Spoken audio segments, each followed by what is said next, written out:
હતા, પરંતુ મારી આંખ ખુલી ગઈ હતી. એલાર્મ વાગતા પહેલા ઉઠવાની આદત મને લગ્ન પછી જ પડી ગઈ હતી.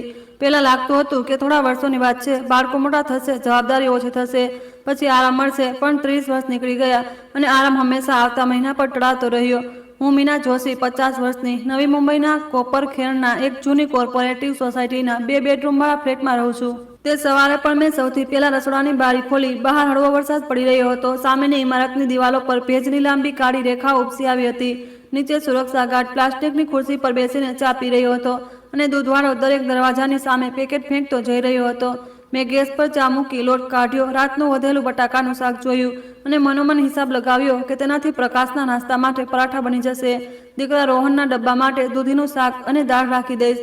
ફ્રીજમાં ટામેટા માત્ર 2 જ બચ્યા હતા અને ડુંગળી પણ મોંઘી ચાલી રહી હતી. તેથી સાંજે એપીએમસી માર્કેટ તરફથી શાકભાજી મંગાવવી પડશે. આજ મારો રોજનો હિસાબ હતો. કઈ વસ્તુ પહેલા બગડશે, શું બચાવીને રાખવું છે. મહિનાના